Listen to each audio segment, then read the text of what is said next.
Hello everyone, welcome to Priyanka NET classes. So basically आज के इस लेक्चर में हम लोग पेपर टू कॉमर्स की बिजनेस इकोनॉमिक्स की यूनिट को कंटिन्यू करने वाले हैं। बिजनेस इकोनॉमिक्स का ये लेक्चर नंबर 20 है। सो अगर आप में से किसी ने फर्स्ट 19 लेक्चर्स को मिस किया है तो मैं इकोनॉमिक्स की जो प्ले लिस्ट है उसका लिंक मैं आपको डिस्क्रिप्शन में दे दूँगी। आप जाइए वहाँ से पूरे 19 लेक्चर्स देखिए अच्छे से, सो दैट आपको इकोनॉमिक्स ईजी लगने लगे, पूरा समझ में आने लगे। कमिंग टू आज का हमारा 20th लेक्चर, जिसमें मैं आपके साथ types of price elasticity of demand discuss करने वाली हूँ। ये बहुत ही इंपॉर्टेंट टॉपिक है। क्यों? क्योंकि इससे कई बार पेपर में क्वेश्चंस बने हैं and her bar students confuse हो जाते हैं इस टॉपिक में। तो इसके लिए जितने भी टाइप्स हैं, टोटल 5 टाइप्स हैं, वो 5 के 5 टाइप में डायग्राम्स के साथ यहाँ पे डिस्कस करूँगी। सिम्बॉलिकली कैसे उसको एक्सप्रेस करते हैं, और मैंने एंड में एक बहुत अच्छा चार्ट भी बनाया है जिससे आपके लिए क्विक रिविजन भी हो जाएगी एंड आपको अच्छे से सारा कुछ अच्छे से क्लियर एंड रिवाइज भी हो जाएगा। चलिए स्टार्ट करते हैं। But before going on that मैं बता दूं, मेरा नाम प्रियंका नाथानी है। मैंने अपना नेट एंड जेआरएफ क्वालिफाई किया हुआ है कॉमर्स सब्जेक्ट से अपने पहले ही अटेम्प्ट में 99.55 परसेंटाइल के साथ। साथ ही साथ मैंने अपना नेट इन मैनेजमेंट भी क्वालिफाई किया हुआ है अपने पहले ही अटेम्प्ट में। साथ ही साथ मैंने महाराष्ट्र सेट को भी क्वालिफाई किया हुआ है कॉमर्स सब्जेक्ट से अपने पहले ही अटेम्प्ट में। So this was my brief background. एक इम्पॉर्टेंट चीज़, जो स्टूडेंट टेलीग्राम चैनल पे नहीं जुड़े हुए हैं उनके लिए मैं बता दूं, डिस्क्रिप्शन में टेलीग्राम चैनल का जो लिंक है वो दिया हुआ है। आप जाइए वहाँ से टेलीग्राम चैनल को ज़रूर ज्वाइन कीजिए, बिकॉज एग्ज़ाम से रिलेटेड कोई भी अपडेट्स आती हैं, कोई भी नोटिफिकेशंस आती हैं, या इवन लेक्चर से रिलेटेड कोई नोटिफिकेशन या अपडेट्स होती हैं, या कुछ मुझे PDF शेयर करनी होती है, जैसे मैंने इंडियन लॉजिक की अभी शेयर की थी, तो वो सब कुछ मैं टेलीग्राम पर डालती हूँ। इसलिए टेलीग्राम चैनल को ज़रूर ज्वाइन कीजिए। एंड जो स्टूडेंट्स पेपर 1 की तैयारी कर रहे हैं उनके लिए मैं बता दूं, teaching aptitude, logical reasoning, people development and environment और इंडियन लॉजिक, ये चारों ही यूनिट्स मेरे यूट्यूब चैनल पे अवेलेबल भी हैं, पूरी कवर्ड भी हैं। और इन चारों की ही प्लेलिस्ट का जो लिंक है वो मैं डिस्क्रिप्शन में डाल रही हूँ, आप जाके वहाँ से इनको ज़रूर चेकआउट कर सकते हैं। एंड जो students paper 2 commerce and management के हैं उनके लिए मैं बता दूं, business economics, accounting, income tax, इन तीनों ही यूनिट्स के मेरे यूट्यूब चैनल पे लेक्चर्स अवेलेबल हैं। सो जाइए, इन तीनों की भी प्लेलिस्ट का जो लिंक है वो मैं आपको डिस्क्रिप्शन में दे दूँगी, वहाँ से जाके इसको ज़रूर चेकआउट कीजिए। चलिए स्टार्ट करते हैं आज का हमारा लेक्चर, जो है types of price elasticity of demand. अब टोटल 5 टाइप की प्राइस इलास्टिसिटी ऑफ डिमांड होती है। अभी सबसे पहला तो क्वेश्चन आएगा आपके मन में, 5 टाइप होते हैं ठीक है, लेकिन प्राइस इलास्टिसिटी ऑफ डिमांड क्या होता है? तो मैंने लेक्चर नंबर 19 में आपके साथ डिटेल में डिस्कस किया था। प्राइस इलास्टिसिटी ऑफ डिमांड का मीनिंग क्या है, सिम्बॉलिकली उसको कैसे एक्सप्लेन करते हैं, उसका फॉर्मूला क्या है, वो सब मैंने 19 लेक्चर में डिस्कस किया है आपके साथ। ठीक है, अब उसी को मैं एक्सटेंड करके आगे लेके जा रही हूँ, और मैं यहाँ पे इस लेक्चर में सिर्फ और सिर्फ क्या डिस्कस करूँगी, 5 types of price elasticity of demand. ठीक है, टोटल कितने टाइप है? 5 टाइप्स है। वो कौन कौन से हैं? Perfectly elastic demand, perfectly inelastic demand, unitary elastic demand, relatively elastic demand, relatively in elastic demand. ठीक है, इसी सीक्वेंस में मैं आपको कराऊंगी। ये सीक्वेंस क्यों इम्पॉर्टेंट है, उसका एक बहुत बड़ा रीज़न है। क्या होता है ना, हमेशा स्टूडेंट्स इसमें कंफ्यूज हो जाते हैं, इलास्टिक, इन इलास्टिक और परफेक्टली इलास्टिक है कि रिलेटिवली इलास्टिक है, इनमें बहुत कंफ्यूजन हो जाता है। इसलिए स्टार्ट से मैं बोल रही हूँ, इस टॉपिक को ऐसे ही याद रखिए, इसी सीरीज़ में याद रखिएगा, इसी सीक्वेंस में याद रखिएगा, सो दैट आपको अच्छे से क्लियर हो जाए। और एंड में ना मैं इसका चार्ट भी दूंगी। ठीक है, वो चार्ट का आप स्क्रीनशॉट ले लेना, या मैं टेलीग्राम पे भी शेयर कर दूंगी, जिससे क्या हो जाएगा ना, आपको सीरीज़ में याद रखने में आसानी भी होगी, और आपको एंड में लेक्चर में आते आते आपको लॉजिक समझ में आएगा कि मैंने इसी सीरीज़ में आपको क्यों बताया था। चलिए स्टार्ट करते हैं, एक एक करके देखते हैं सबको। सबसे पहला टाइप जो है आपका प्राइस इलास्टिसिटी ऑफ डिमांड का, वो है perfectly elastic demand. Perfectly elastic demand को सिंबॉलिकली कैसे एक्सप्रेस करते हैं, यहाँ पे जो ईडी है, ईडी यानी इलास्टिसिटी ऑफ डिमांड है, वो कैसा है? वो इनफाइनाइट है। आपको जो साइन दिख रहा है वो क्या है? वो इनफाइनाइट का साइन है। ठीक है, तो परफेक्टली इलास्टिक डिमांड क्या होता है? जब भी प्राइस में कोई चेंज नहीं होता या एकदम हल्का सा चेंज होता है, और उसके वजह से आप क्वांटिटी डिमांडेड में इनफाइनाइट चेंज देखने को मिलता है, उसे हम कहते हैं परफेक्टली इलास्टिक डिमांड। क्या बोल रहा है परफेक्टली इलास्टिक डिमांड का कंसेप्ट? कि प्राइस में बिल्कुल चेंज नहीं हुआ या एकदम हल्का सा चेंज हुआ, लेकिन क्वांटिटी डिमांडेड में इनफाइनाइट चेंज आ गया, तो उसे हम कहते हैं परफेक्टली इलास्टिक डिमांड। इसलिए आपका ईडी जो है परफेक्टली इलास्टिक डिमांड के केस में वो क्या रहता है, वो इनफाइनाइट रहता है, ठीक है। और अगर हम प्रैक्टिकलिटी की बात करें तो ये जो कंसेप्ट है परफेक्टली इलास्टिक डिमांड का, ये एक थ्योरेटिकल कंसेप्ट है।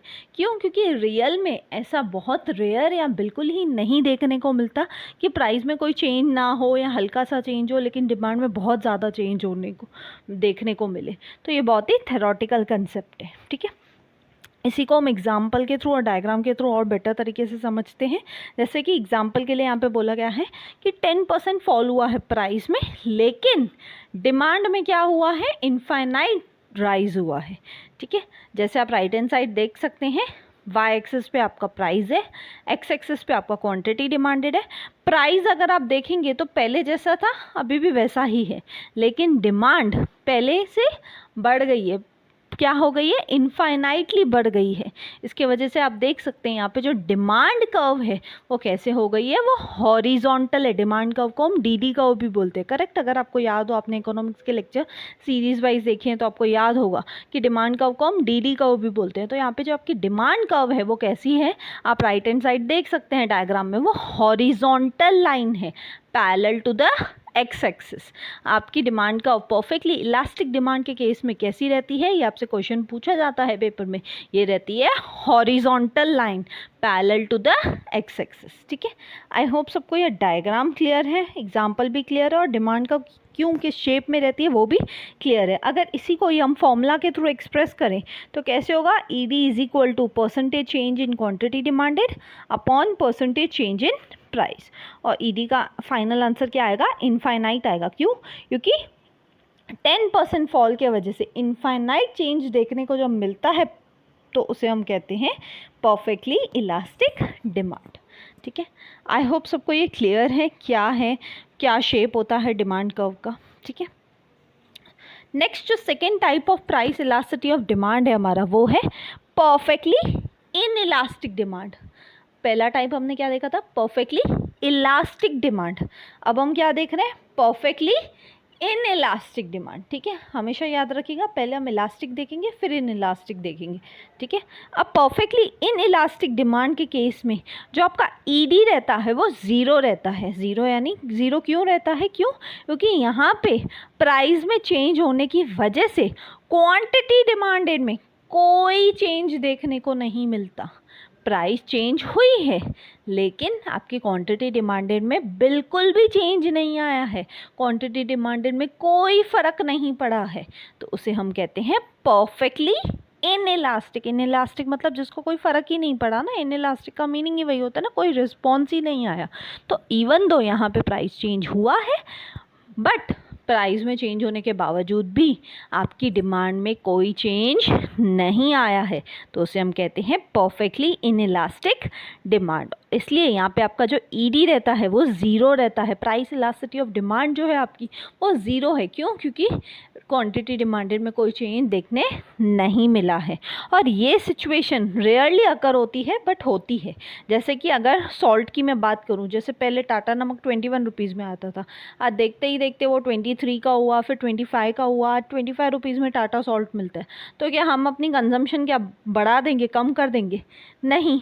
Perfectly elastic in elastic demand का केस यहाँ पे सॉल्ट पे अप्लाई होता है। क्यों? क्योंकि इवन दो टाटा नमक का प्राइस बढ़ा है लेकिन फिर भी हमारी क्वांटिटी डिमांडेड में कोई इफ़ेक्ट देखने को नहीं मिला है।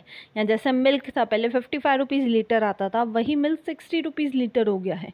तो ये क्या है? ये भी परफेक्टली इन इलास्टिक डिमांड का केस है। क्यों? क्योंकि पहले भी आप 1 लीटर मिल्क कंज्यूम करते थे, आज भी आप 1 लीटर मिल्क कंज्यूम करते हो।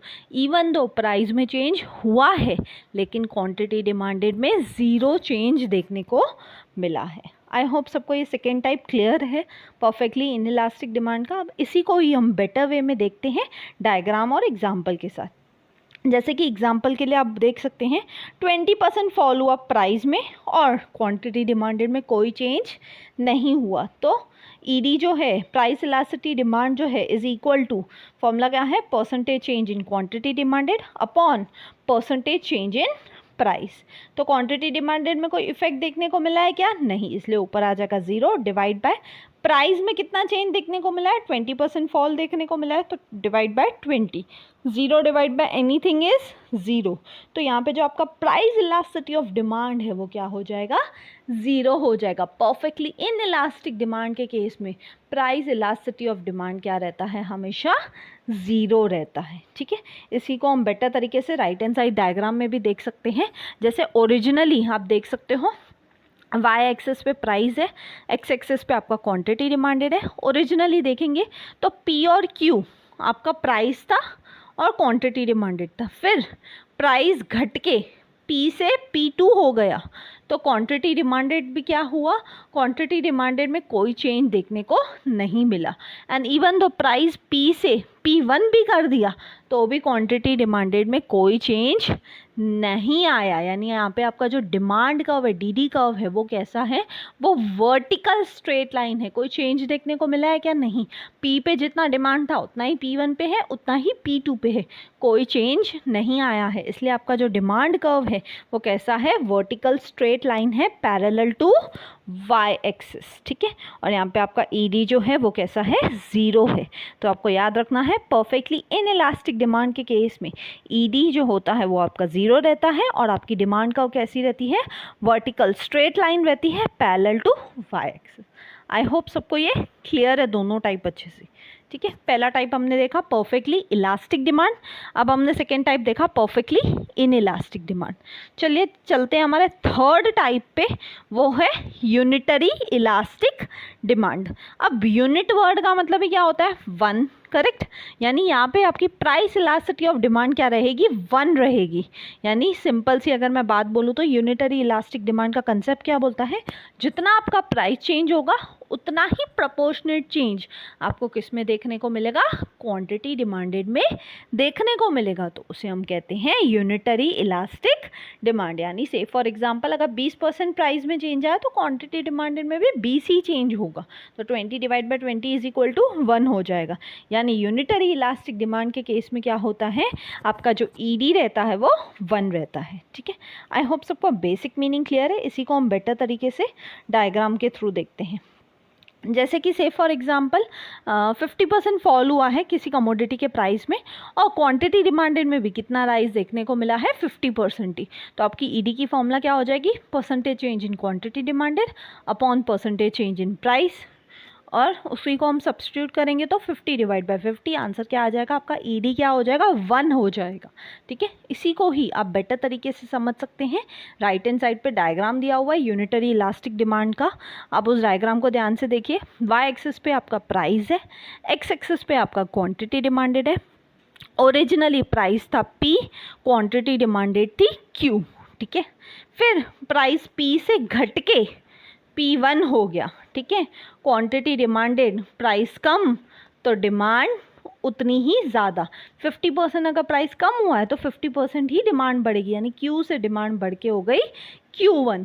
तो यहाँ पे जो आपका यूनिटरी इलास्टिक डिमांड के केस में आपका जो ईडी है वो क्या हो जाता है, 1 हो जाता है। और यहाँ पे जो आपकी डिमांड कर्व है उसकी शेप क्या हो जाती है, उसकी शेप को हम बोलते हैं रेक्टेंगुलर हाइपरबोला। आपको याद रखना है यूनिटरी इलास्टिक डिमांड के केस में आपकी जो डिमांड कर्व है उसकी शेप को हम बोलते हैं रेक्टेंगुलर हाइपरबोला। और यहाँ पे ईडी क्या होता है, 1 होता है। क्यों, क्योंकि जितना प्राइस में चेंज होगा उतना ही इक्वल चेंज क्वांटिटी डिमांडेड में भी देखने मिलेगा। आई होप सबको थर्ड टाइप भी क्लियर है। कमिंग टू फोर्थ टाइप जो है relatively elastic demand. Fourth type क्या है हमारा, रिलेटिवली इलास्टिक डिमांड। यहाँ पे जो ईडी रहती है वो क्या रहती है, वो रहती है ग्रेटर दैन 1। यानी यहाँ पे जितना भी प्राइस में चेंज होगा उससे ज़्यादा चेंज क्वांटिटी डिमांडेड में देखने को मिलेगा। प्राइस में जितना चेंज होगा उससे कई ज़्यादा चेंज हमें क्वांटिटी डिमांडेड में जब देखने को मिलता है उसे हम कहते हैं रिलेटिवली इलास्टिक डिमांड। ध्यान देखिए यहाँ पे इलास्टिक वर्ड, इलास्टिक यानी प्राइस का इफेक्ट तो होगा ही होगा डिमांड पे, यानी ज़्यादा इफेक्ट होगा क्योंकि इलास्टिक है। रिलेटिवली इलास्टिक के केस में क्या होगा, जितना परसेंटेज प्राइस में चेंज होगा उससे ज़्यादा परसेंटेज किस में चेंज होगा, क्वांटिटी डिमांडेड में चेंज होगा। इसलिए यहाँ पे आपका ईडी क्या है, ईडी हमेशा ग्रेटर देन 1 रहता है। कैसे ईडी ग्रेटर देन 1 रहता है, हम एग्जाम्पल के थ्रू नेक्स्ट स्लाइड पे देखते हैं। देखिए एग्जाम्पल को ध्यान से, 50% फॉल हुआ है किसी कमोडिटी के प्राइस में, ठीक है, और उसके वजह से 100% राइज हुआ है उसकी क्वांटिटी डिमांडेड में। तो इसी को अगर हम लोग फॉर्मूला में डाल के देखेंगे तो हमारी फॉर्मूला क्या है, ED is equal to percentage change in quantity demanded upon percentage change in price. Quantity demanded में कितना चेंज आया है 100%, डिवाइड बाय प्राइस में कितना चेंज आया है 50%, तो 100 डिवाइड बाय 50, आंसर क्या आएगा 2, है ना। ईडी का जो आंसर है वो आएगा 2 यानी कि ग्रेटर देन 1 होता है, करेक्ट। तो रिलेटिवली इलास्टिक डिमांड के केस में आपको हमेशा याद रखना है जो आपका ईडी है, जो आपकी प्राइस इलास्टिसिटी है, वो कैसी रहती है, वो हमेशा ग्रेटर देन 1 रहती है। क्यों, क्योंकि प्राइस फॉल हुआ है 50% और डिमांड राइज हुई है 100%, ठीक है। इसी को आप राइट हैंड साइड डायग्राम में भी देख सकते हैं। रिलेटिवली इलास्टिक डिमांड की डायग्राम को देखिए आप ध्यान से, वाई एक्सेस पे आपका प्राइस है, एक्स एक्सेस पे आपका क्वांटिटी डिमांडेड है। ओरिजिनली प्राइस कितना था पी, क्वांटिटी डिमांडेड कितना था क्यू। अब प्राइस क्या हुआ है, फॉल हुआ है 50% से, तो पी से प्राइस घट के क्या हो गया, P1 हो गया। डायग्राम में ध्यान से देखिए, और 50% फॉल हुआ है लेकिन डिमांड कितनी राइज हुई है हमारे एग्जांपल के हिसाब से 100%, यानी डबल राइज हुई है, करेक्ट। तो आपकी क्वांटिटी डिमांडेड बढ़ के कितनी हो गई है, क्यू से Q1 की तरफ चली गई है। तो यहाँ पे जो आपकी डी कर्व है, डिमांड कर्व है, वो कैसे हो गई है, वो फ्लैटर हो गई है। उसकी जो स्लोप है वो थोड़ी फ्लैट है। क्यों, क्योंकि यहाँ पे ईडी जो है वो कैसी रहती है, हमेशा ग्रेटर दैन 1 रहती है। किसके केस में, रिलेटिवली इलास्टिक डिमांड के केस में। आई होप सबको ये अच्छे से क्लियर है। 4th टाइप, ठीक है। 5th एंड लास्ट टाइप जो है वो है आपका रिलेटिवली इन इलास्टिक डिमांड। अब रिलेटिवली इन इलास्टिक डिमांड के केस में क्या होगा, आपकी ईडी जो है वो क्या होगी, लेस देन 1। कैसे लेस देन 1 होगी, क्योंकि जितना परसेंटेज चेंज आएगा प्राइस में उससे कम परसेंटेज चेंज किस में देखने को मिलेगा, क्वांटिटी डिमांडेड में देखने को मिलेगा। उसे हम कहते हैं relatively in elastic demand. Relatively in elastic demand का कंसेप्ट ही क्या बोलता है, जितना भी परसेंटेज चेंज प्राइस में देखने को मिलेगा उससे कम परसेंटेज चेंज हमें उसकी क्वांटिटी डिमांडेड में अगर देखने को मिलता है तो वो होता है आपका रिलेटिवली इन इलास्टिक डिमांड। इसलिए आपकी जो ईडी है वो लेस देन 1 होती है। चलिए इसको डिटेल में हम लोग एग्जाम्पल के थ्रू देखते हैं। एग्जाम्पल क्या है, ध्यान से देखिए। सपोज 50% फॉल हुआ है किसी कमोडिटी के प्राइस में और 25% राइज हुई है उसकी क्वांटिटी डिमांडेड में। तो इसी को अगर हम लोग फॉर्मूला में डालें तो ED is equal to percentage change in quantity demanded upon percentage change in price. Substitute करते हैं, क्वांटिटी डिमांडेड कितनी राइज हुई है 25 अपॉन प्राइस कितना फॉल हुआ है 50, तो 25 डिवाइड बाय 50, आंसर क्या आएगा 0.5, करेक्ट। ये जो 0.5 है वो क्या है, लेस देन 1 है। इसलिए रिलेटिवली इन इलास्टिक डिमांड के केस में आपको याद रखना है आपका जो ईडी है, आपकी जो प्राइस इलास्टिसिटी है वो हमेशा कैसी रहती है, लेस देन 1 रहती है, ठीक है। इसी को हम बेटर तरीके से हम लोग डायग्राम के थ्रू देखते हैं। राइट हैंड साइड देखिए, वाई एक्सिस पे आपका प्राइस है, एक्स एक्सिस पे आपका क्वांटिटी डिमांडेड है। प्राइस ओरिजिनली कितना था P, क्वांटिटी डिमांडेड ओरिजिनली कितना था Q। अब प्राइस घट के P से P1 हो गया, क्वांटिटी डिमांडेड बढ़ के Q से Q1 हो गया। तो आपकी जो डी कर्व है, डिमांड कर्व है, वो यहाँ पे कैसी रहती है, स्टीपर रहती है शेप में।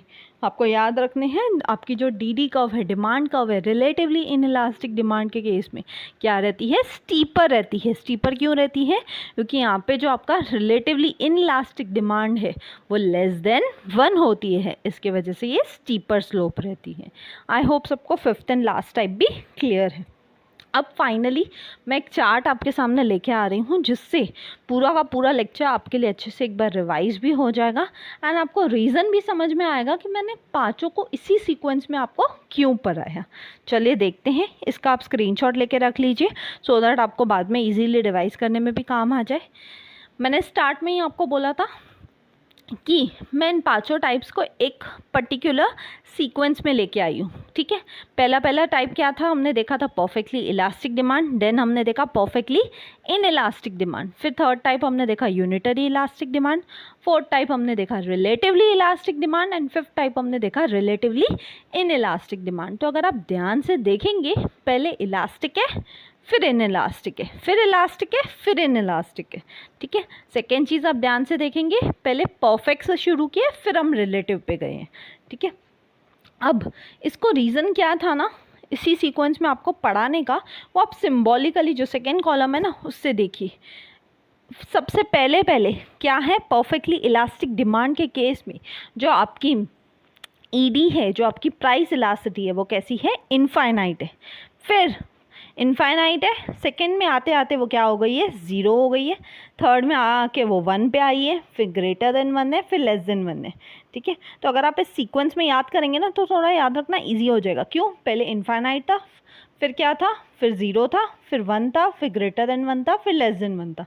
इस सीक्वेंस में याद रखेंगे तो आपको पाँचों चीज़ें याद भी हो जाएंगी और जब पेपर में आपसे पूछा जाएगा तो आपको कन्फ्यूजन भी नहीं रहेगा। और अगर आपको ये सीक्वेंस सिंबॉलिकली याद पड़ गया कि ठीक है, परफेक्टली इलास्टिक का डिमांड का क्या था सिंबल, इनफाइनाइट था, शेप कैसी थी डिमांड कर्व की, horizontal line parallel to X axis. फिर परफेक्टली इन इलास्टिक डिमांड के केस में क्या हो जाएगा, इनफाइनाइट से हटके हम 0 पे आएंगे, 0 है तो वर्टिकल स्ट्रेट लाइन होगा पैरेलल टू वाई एक्सिस। फिर परफेक्टली यहाँ पे ख़त्म हो गया तो थर्ड टाइप आता है यूनिटरी इलास्टिक, यूनिट यानी कि 1, यानी ईडी यहाँ पे हमारी क्या हो जाएगी, 1 हो जाएगी, और 1 है तो उसे हम डिमांड कर्व की शेप को क्या बोलते हैं, रेक्टेंगुलर हाइपरबोला। फोर्थ टाइप है आपका रिलेटिवली इलास्टिक डिमांड, यहाँ पे ईडी जो होती है वो आपकी कैसी रहती है, ग्रेटर देन 1, यानी आपकी जो स्लोप है डिमांड कर्व है वो थोड़ी कैसी रहती है, फ्लैटर रहती है शेप में। And last and fifth type क्या है, रिलेटिवली इन इलास्टिक डिमांड, यहाँ पे जो ईडी रहती है वो लेस देन 1 रहती है और यहाँ पे जो आपकी डिमांड कर्व की स्लोप है वो थोड़ी स्टीपर होती है, ठीक है। ये जो लास्ट चार्ट था ये आपके क्विक रिवीजन के लिए था। आई होप सबको ये पाँचों के पाँचों टाइप्स क्लियर है और लॉजिक समझ रहा है कि मैंने इसी सीक्वेंस में क्यों करा है, बिकॉज हमेशा ये कंफ्यूज करता है, आप कितना भी समझ के जाओ बट कन्फ्यूजन होता ही होता है। इसलिए मैं हमेशा एक सीक्वेंस में पढ़ती हूँ कुछ टॉपिक्स, ताकि उसमें कन्फ्यूजन ना रहे। सो थैंक यू, मिलते हैं नेक्स्ट वीडियो में। अगर आपको वीडियो अच्छा लगा तो प्लीज़ लाइक कीजिए, कमेंट करके मुझे ज़रूर बताइए, ज़्यादा से ज़्यादा लोगों तक शेयर कीजिए, बिकॉज ज्ञान बांटने से ही बढ़ता है। एंड सब्सक्राइब कीजिए अगर आप न्यू हैं तो। मिलते हैं नेक्स्ट वीडियो में, till then bye bye, take care.